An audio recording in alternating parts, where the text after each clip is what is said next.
This is Democracy Now!, democracynow.org, The War and Peace Report. I'm Amy Goodman. In Oklahoma, funeral services were held Friday for Khalid Jabara, a Lebanese-American man police say was shot dead by his next-door neighbor in a possible hate crime.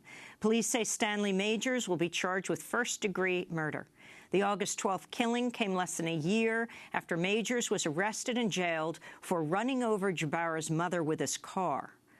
At the time, the mother, Haifa Jabara, already had a restraining order against Majors after he threatened and harassed her. We're going to Tulsa, where we're joined by Khalid's brother and sister, Rami Jabara and Victoria Jabara-Williams. We're also joined in Raleigh, North Carolina, by Dr. Mohammed Abu-Salha. His daughters, Razan and Yusor Abu-Salha, and his son-in-law, Dean Barakat, were shot dead by a neighbor last year in Chapel Hill. Dr. Mohammed Abu-Salha, as you listen to Victoria and Rami talk about the restraining orders, the jailing of Stanley Majors, and then releasing him without even telling them, can you talk about the history of the harassment of your children and your son-in-law by the next-door neighbor as well, who ultimately was charged with the murder of your 3 children? Absolutely. Craig Hicks actually has a history of picking on parking spots in his neighborhood, and that has gone for years. Everybody was aware of that. Even towing companies stopped showing up in that area. But the night of the crime, I'd like to say that my daughter's cars were parked outside his zone. They have stopped parking in that zone a long time before they were murdered. Dia's car was parked in his own spot, and Dia has actually distributed a diagram to all his friends and family where they should not park their cars. So he took all measures to appease his neighbor, who kept on harassing them and kept on picking on them for everything. You know, even if their friends visited and they were saying goodbye by the door outside, he would hear them from the window upstairs and come downstairs running and say, "You're loud," just for saying goodbye. And our children were not loud or party animals at all. They were very decent citizens, calm and collected and highly educated, athletic, charming, very peaceful. They actually were very well-known philanthropists, and they would not pick up a fight with him at all over anything. If anything, I will tell you, my son-in-law, Dia Barakat, and his siblings, Suzanne and Faris and his parents, are well known as a family in Raleigh who would give anything to anybody who asks for it. If you fight with them over a parking spot, they will give you their car. All his allegations were false, and he told my daughter Yusor on 2 occasions while yelling at her condescendingly that he hated how she dressed and how she appeared. Yusor was very beautiful, and the last I can remember of her is a cold stone face with gray, dead, glazed eyes and drooping eyelids and a bulging forehead because of the bullet in the head that exploded her skull. He, on the night of the crime, culminated in knocking on their door and walking in and shooting them all together. And after he shot Dia many times, he shot both Yusor and Razan in the top of their heads to make sure that the bullets go through the brainstem and don't give them a chance to survive. So he's a trained killer. What surprises me is that Yusor did not call the police. But then I'm not surprised because Yusor, when my wife saw Craig Hicks talking to her once and yelling at her, my wife was angered and she wanted to go back and talk to him. Yusor said, "No, Mom, wait, he's our neighbor. We're going to treat him with kindness and change him." This is how innocent she was. Yusor, Dia, and Razan were feeding the hungry in downtown Raleigh. Every weekend, they did not have an activity going on. They would cook in our kitchen or the Barakat's kitchen and loads of food and take their car trunks and feed the hungry themselves. They built houses for habitat. They went to the Syrian refugee camps in Turkey to treat the refugees and provide dental care. Razan wanted to go with them the July after she was murdered, but she did not survive long enough to go. Still running Refugee Smile out of North Carolina every year, equipped with dentists from UNC or our community who go and treat these refugees for a week or 2 every year. So this is the kind of children we're talking about, very good American citizens that did not differ from anybody else except for wearing the Muslim attire for the girls. Also, need to notice that Craig Hicks did not ever brandish his gun to anybody until he saw these two Muslim girls, my daughters, wearing the hijab. And then he started to brandish his gun every time he talked to them. And then on the night of the murder, shot them to death. As you talk about your children, your daughters and your son-in-law, Victoria Jabara-Williams and Rami Jabara, could you tell us the story of Khalid? Tell us the story of your family. You know, my family came in the early 80s, as you had said, because of the civil war in Lebanon. And they came, you know, they chose Tulsa because they had some family here already. And, they found it to be a relatively, safe place to live, good schools. We grew up in a typical, I think, suburban upbringing, and Khalid, our brother, I'm the oldest and Khalid is the middle, and then Rami is the youngest. He was always the one that, he was the funny one. He was, we always joke, he's the good-looking one. He just had a heart of gold. He would do anything for my parents and for our family. He was quieter, but then when you got him out of his shell, he was just the funniest, most gregarious, person. We joke we got all of our family jokes from him. He, in the last, I would say, 8 years or so, my dad's health declined. And so he took care of my dad and helped my parents with their business, and really just focused on, diligently on providing care for him. And I know that after my mom got hit, and my dad's health also was at risk. I mean, he was there 24/7, sleeping in the hospital, making sure my dad had all of his medication, doing whatever it took to keep my parents' spirits up at the time. When did Stanley Majors come into your life? When did he move next door? 2000. I think it was around 2012. Mm-hmm.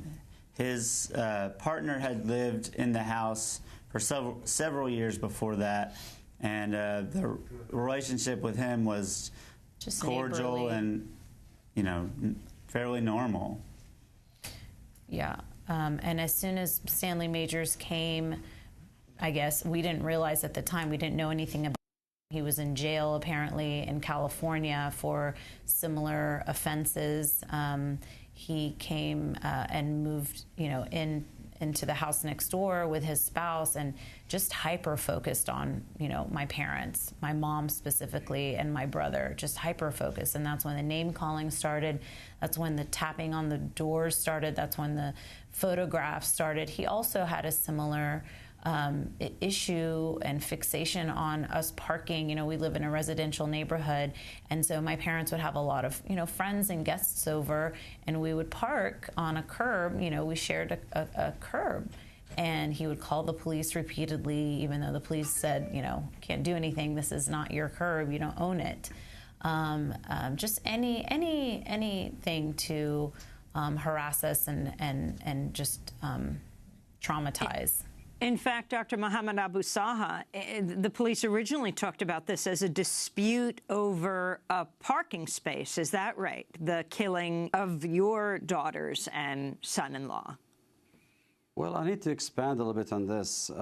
You also need to know that the police has recanted that statement, and Chief Blue has stated to the media that it was a statement released too early, and that there was more to this, and that the police was going to investigate. The FBI was involved. Let me tell you more about the parking dispute thing.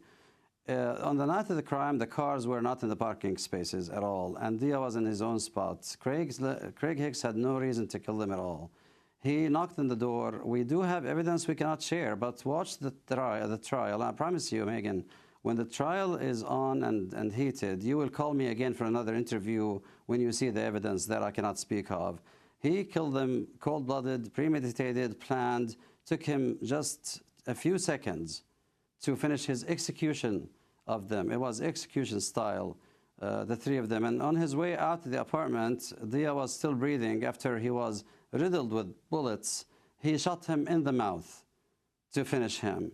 The bark and dispute thing was released, actually, the night of the crime, hours before the police even talked to them. Our children were murdered at 5 p.m. or 7 p.m.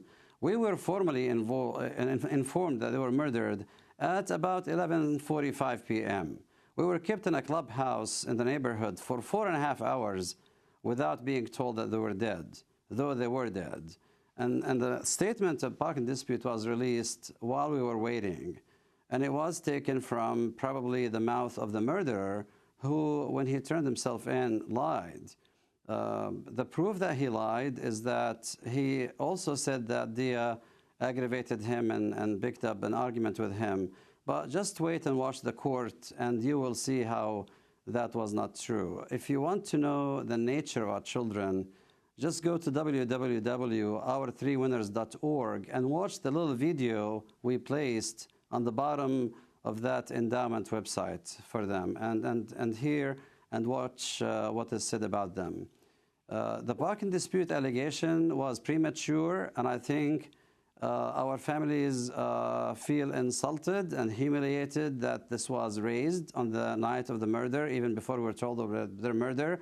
It was, to us, disrespectful to three philanthropists who were lying on the floor with bullets in their heads, and it was totally incorrect. Also, we do have a feeling that this statement of a bark and dispute could be just something that had to be said to diffuse what could turn out to be a political situation, because the whole world was watching this crime within seconds of it happening. On Facebook, TV, international TV, throughout Europe, the Middle East, Asia, Africa, everywhere in the world. So I think that statement was biased, and I hope, and I'm confident that the police in Chapel Hill will take the earliest opportunity to correct that narrative. And what about the media's coverage of what took place, Dr. Mohammed Abu-Salha, before we go back to Victoria and Rami? The media, of course, most of the media emphasized the bark and dispute concept. Of course, imagine the tables are turned. Imagine that it was my son walked in on a Christian white family and killed 3 people who are not armed. What would the media be saying next morning? They will call him a terrorist. I think the police will be probably rounding up some of his friends too and his family to investigate and interrogate them. Whereas when Craig Hicks committed his crime, a lot of media talked about bark and dispute, but all well-meaning Americans, all honest and transparent Americans were aware it was a hate crime. They supported us just like brothers and sisters. Suffice it to say that NC State University Chancellor Woodson issued 6 scholarships after our children to honor them in perpetuity, and they will be given out annually forever. UNC, University of North Carolina, designated a service day annually for them and 2 awards annually in their names. They were awarded the Martin Luther King Award that year, 2015, at UNC as well for public service.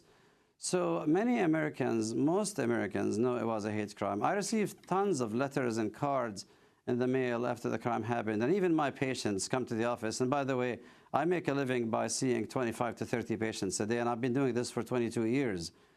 My brother-in-law, Nami Barakat, the father of Dia, owns businesses in Raleigh, and he has hired tens, if not hundreds, of Americans, and he's loved all over town. And homeless people know him by first name because he feeds them himself too, and takes care of them and gives them a job when he can. So this is the nature of our families, and this is the nature of the crime and the criminal.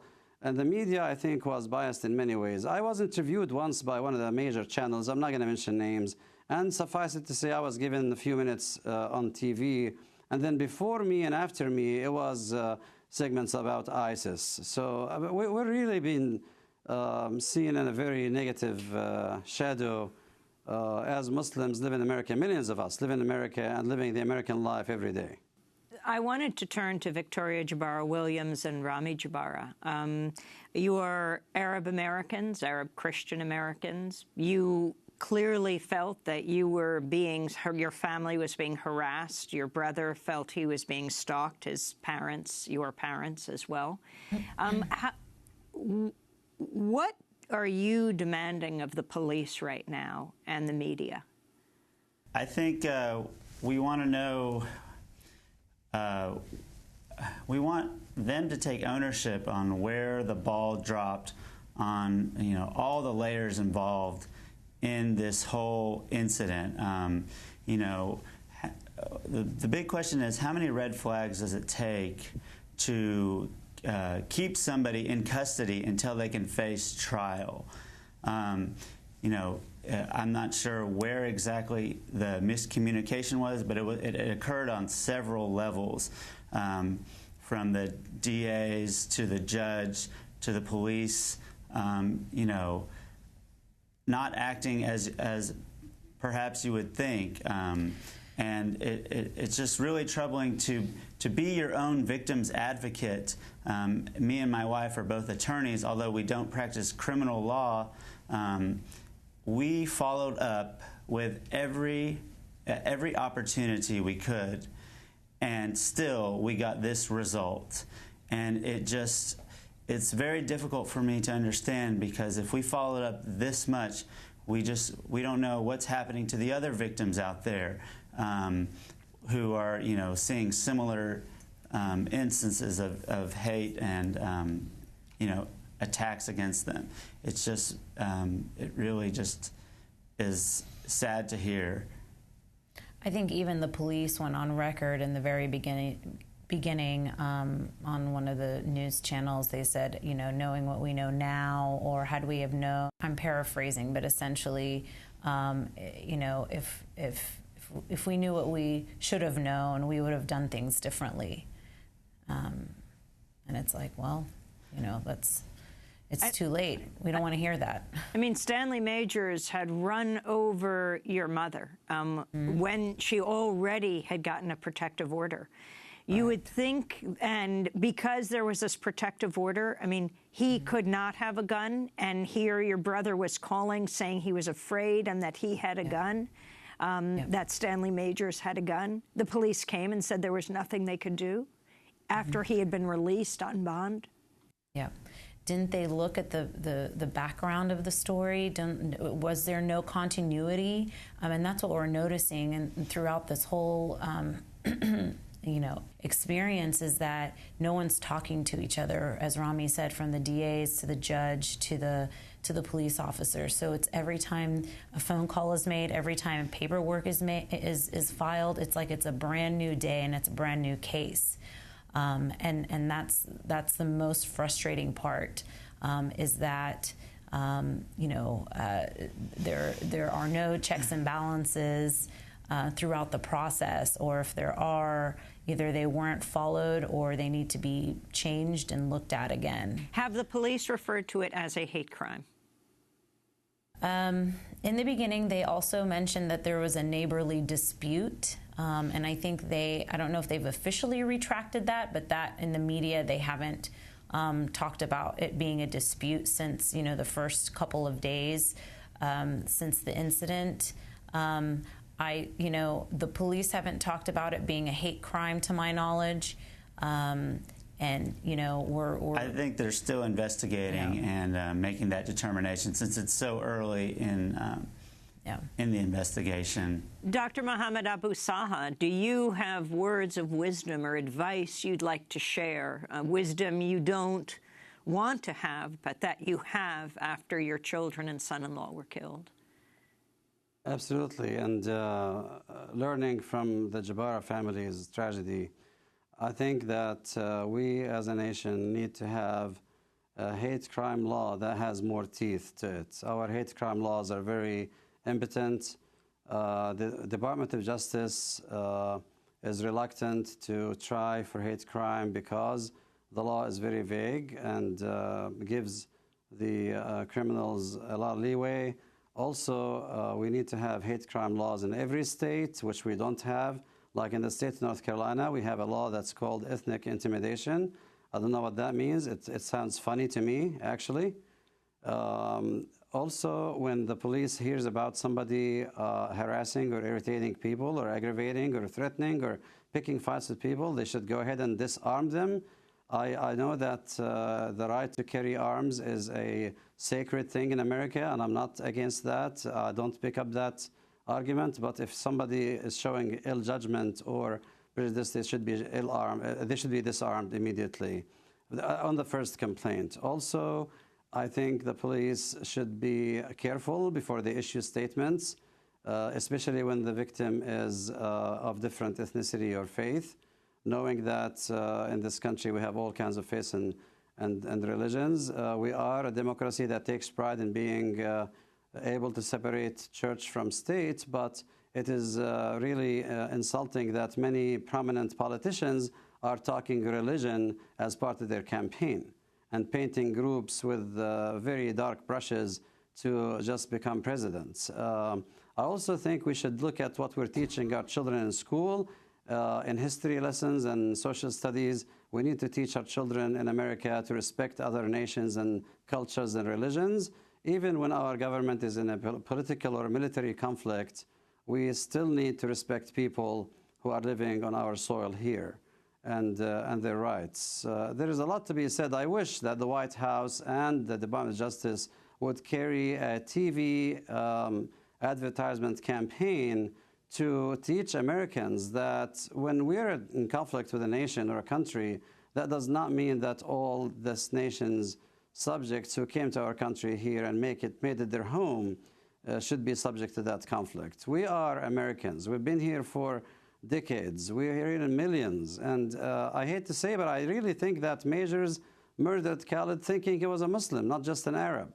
And that's unfair. And you know, I know a lot of Lebanese Christian people who are just sweet and charming and generous. And in the Middle East, Christians and Muslims have lived together for 14 centuries until modern politics began to divide them since the 1940s or 50s after World War II and when we had the Cold War and other campaigns. So I have a lot of advices to give, and I think I can give more advices in light of what happened. We need to be heavy-handed in punishment of these criminals who zone in on a target that is that they hate. Also, I wanted to ask Victoria and Rami about this issue of the climate today. You know, whether you're Christian or Muslim, if in this presidential season you see the rhetoric around Muslims, around immigrants, does it make you more afraid? I mean, you are definitely starting to, in the last couple of years, I feel like, and especially last year, you're starting to see more of this rhetoric. And it does seem to inflame this whole country. And, you know, I have been aware of it, that, and I think me and my family we have talked about that it has been growing as of late. I wanted to turn to Donald Trump being interviewed on 60 Minutes with Mike Pence. Host Leslie Stahl asked about Trump's call to ban Muslims from coming to the U.S. Mr. Trump, you have called for a temporary ban on Muslims entering the United States. Do you agree with that?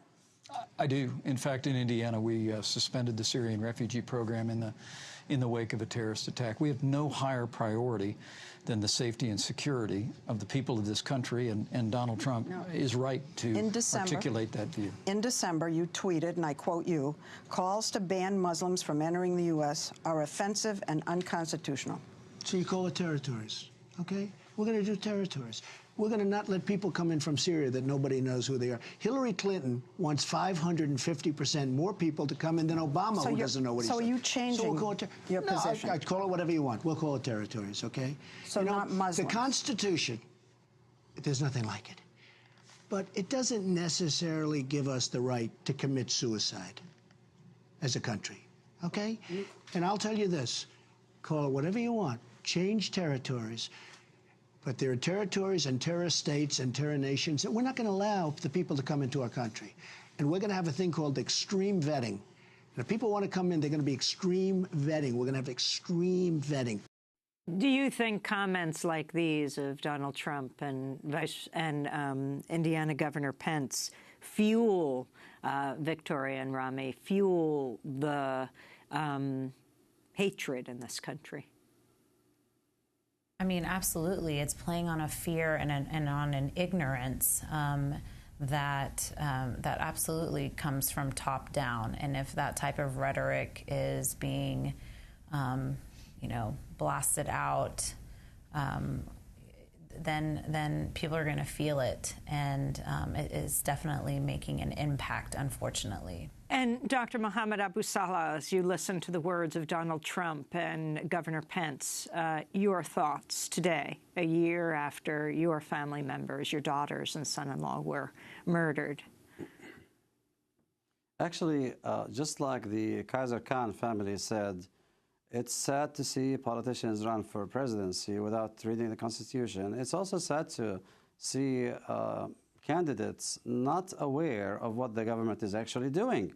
The American government is already screening all immigrants in a very sophisticated way. They have background security clearances on everybody before they grant them immigration rights. And they have top security measures in airports and ports. And they're improving security on the south border. The issue is not that. The issue is that you can admit anybody to the country, and they can become crazy or lunatic or radical next day if somebody reaches them. If anything, those statements not only fuel hatred in America and divide us more than we're divided already, and I hope we do not get more divided anymore, but they also are a weapon in the hands of the extremists and the radicals who are recruiting vulnerable young people who are either aimless or jobless or failing in life or don't have any direction. And when they see themselves being hated in the beacon of democracy, in a country that defends democracy and freedom and liberty and separates religion from state, when they see that happening, these young people will be an easier prey for recruitment by radical organizations. So these statements are really an arm in our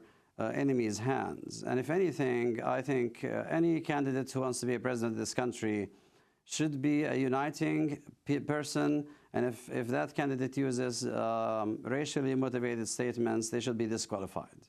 Now, Stanley Majors is not being held in jail right now for killing your brother Khalid, but is in a hospital. Is that right?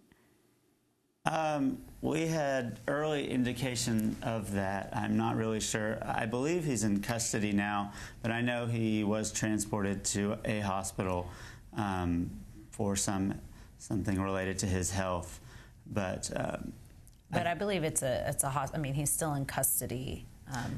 Although I should say that, regardless of, we were talking to my parents, and my mom said, even if they tell us he's going to jail or going to be held in custody, she doesn't believe in the system that they're going to keep her safe.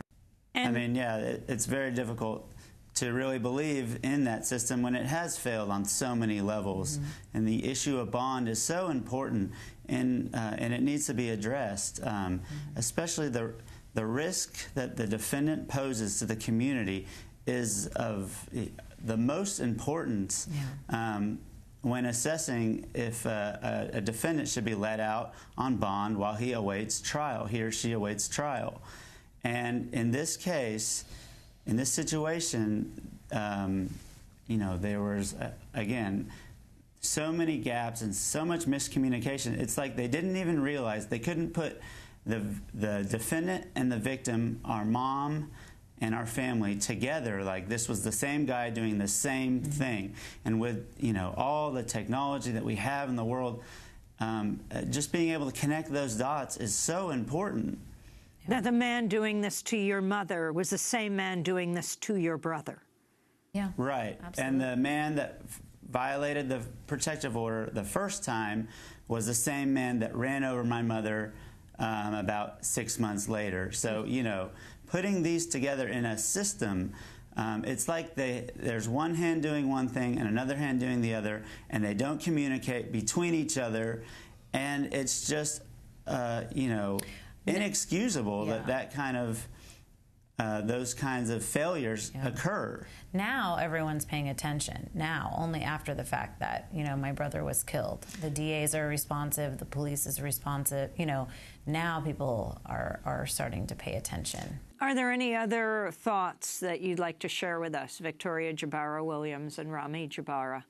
The response of the country to what's happened to your brother? And how are your parents right now? He was their main caretaker. Yeah. I mean, the response has been really pretty overwhelming on a community level, just from an interfaith level.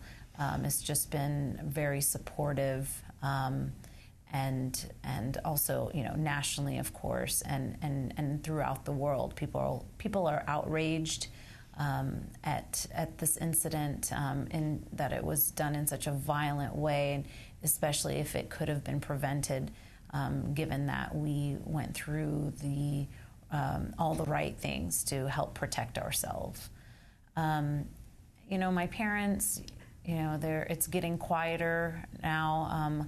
Most of family have left. My dad, because he was the one that saw my brother, he's not doing great, to be honest, with his health, as well as just emotionally, psychologically. He's suffered a lot of trauma and grief, and through that trauma, he's blocked out a lot of. He's carrying a lot, and he's carrying it silently, and so we're working through what that looks like, and providing him immediate care. And I think that's our first priority. I want to end with the words of Dr. Mohammed Abu-Salha's daughter, Yusur. Last year, before she was killed, she did an interview with her third-grade teacher, Musarut Jabin, that was part of Dave Isay's StoryCorps. In fact, all three of the victims attended Jabin's school. After the shooting last year, StoryCorps produced a short piece based on that interview. It ends with a brief comment from Musarut Jabin, recorded after the murders. I'm Lina Anwar, one of the producers here at StoryCorps. Today we'll hear the voice of one of the students killed in Tuesday's shooting in Chapel Hill, North Carolina. My name is Yusur Abu-Salha. I am 20 years old, and today I will be interviewing my former teacher and principal. That teacher is Musarut Jabin, who taught Yusur Abu-Salha in 3rd grade. In fact, she knew all of the victims, Yusur, her husband Dia Barakat, and her sister Razan, since they were kids. Jabin brought Yusur to StoryCorps last May. You're going to hear part of that conversation and a follow-up interview recorded just yesterday with Jabin. She was the first one to come to my mind. She was one student I would like everybody to know about. Growing up in America has been such a blessing, and although in some ways I do stand out, such as, the hijab, the head covering, there's still so many ways that I feel so embedded in the fabric that is our culture, and here we're all one. I remember Yusur as a little girl when she was in 3rd grade. She had this sense of giving that really makes her different from other children. I still remember in 3rd grade when we asked for something, you used to say, don't put your hand like this. You would have your hand facing downwards as if you're taking something from someone. Oh my God, you still remember? And then you'd flip your hand over and you'd open your hand upward as, a giving gesture. Be giving, open, compassionate. Dia, Yusur, and Razan, these kids, their face was so radiant. They would just bring light to the room. And they treat me like their mother. I see you nowadays, and you're always asking, how are you? You know, where are you now in life? And now I'm at NC State University. And got married to one of my other students. Yeah, that was pretty interesting. I was so happy, you know, when I saw you guys together. And you will be together for the rest of your life, inshallah. I just remember Dia when he was growing up. He was getting taller, and because I'm a short person, he would stand behind me and put his hand over my head. And I just told him, Dia, you can never outgrow my heart. Before our time is up, Sister Jabin, I'd just like to thank you. It's been an honor. No, I want to thank you, Yusur, and the honor is mine. Thank you so much. Of course. I would like people to know and remember her as a practicing Muslim, as a daughter, and above all, as a good human being. You know, when we write our comments on report cards, we say they exceeded our expectations. She exceeded our expectations. That's Musarut Jabin, teacher and principal at Al-Amin High School in Raleigh, North Carolina, where all three victims had been students, Razan and Yusur Abu-Salha and Dia Barakat. And that does it for this segment. Again, I want to thank Dr. Mohammed Abu-Salha and Victoria Jabara-Williams and Rami Jabara, who lost their brother Khalid to hate in Tulsa, Oklahoma on August 12th. In both cases, in Dr. Abu-Salha's case, his children and son-in-law, and in Khalid's case, killed by white, angry men, neighbors who had been stalking them for a long time. This is Democracy Now! I'm Amy Goodman. Thanks for joining us.